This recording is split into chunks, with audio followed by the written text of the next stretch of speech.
The Indianapolis Colts win 45-30 on primetime Thursday night football, advancing our record to 4-5, and the Jets go to 2-6. I previously made a video about Carson Wentz, which was literally minutes after the loss against the Titans, and I was really rough on him, not realizing the stats are definitely in his favor for any argument. He had by far his best game of the year last night, and even in the video where I was talking about him, the main point of that was just me saying watching him play, it's like a roller coaster, an emotional roller coaster. Sometimes he makes crazy outstanding plays, and other times I'm just like, what are you doing, dude? But last night we got back to the run game because the Colts had 260 yards rushing total. Jonathan Taylor alone had 172 yards on 19 carries and 2 touchdowns. Carson Wentz ended the game going 22 of 30, 272 yards and 3 touchdowns. On the offensive side of the ball, it was an explosion that we were kind of all waiting to happen. I think all year we've seen it in almost every game where the Colts will have 2 or 3 drives in the game where they're looking really damn good, and then the rest of the game they just stall. I will say there was one call down. It was 4th and goal on the 2-yard line. By this time, if we would have just kicked the field goal, we would have gone up by 3 possessions. However, Frank Reich tries to do a trick play with Carson Wentz, motioning out, direct snap to Jonathan Taylor or Nyheim Hines, and he gets nothing. The decision to go for it, in my opinion, was really dumb. And not even to mention the play call.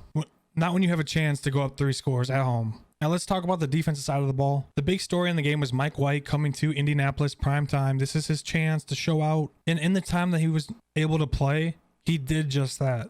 Going 7 of 11 for 95 yards and one tutty. On the flip side of that, DeForest Buckner got in there, hit his hand at a weird angle, and Mike White would be out the rest of the game. And then Josh Johnson came in. Had no idea who Josh Johnson was. He ends up going 27 for 41, 317 yards passing, 3 touchdowns and 1 pick. This is a 3rd-string quarterback. And in the 4th quarter, they were able to score 14 points to bring their total to 30. You know, at halftime, this was a 28-10 lead. At the end of the 3rd quarter, it was 42-16. So I think at that point, it's kind of where we, took our foot off the gas a little bit, scoring 3 points in the 4th. But man, like watching all of these games this year, if there's one area that the Colts desperately need help in, it's the secondary. I know we have injuries and things like that, but I think that's one of the most frustrating things about Chris Ballard. In some ways, it's good that he will not overpay for players, but he doesn't splurge in free agency like other teams. But when it's very obvious that we have a weakness, I mean, go out, man, and try to take care of it. We got plenty of money. Come on.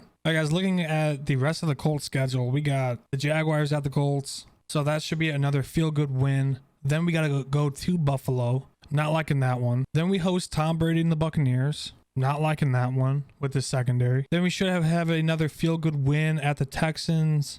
And the following week, welcome to Indianapolis, Mac Jones and the New England Patriots. The week after that, we go to the Cardinals, another top team in the NFL. Then we host the Raiders and then the Jags. So realistically, we still got 4 more games against top-tier teams that right now, we have no room for error. That's why losing those games early on, like last week, blowing the lead to the Ravens, like those games are big deals. We'll see how they do. Let's see how Frank Reich, if he sticks to this running game or not. I mean, that's going to tell a lot. All right, guys. Hope you guys liked this video. If you did, make sure you hit that sub button for me, and I'll catch you guys later.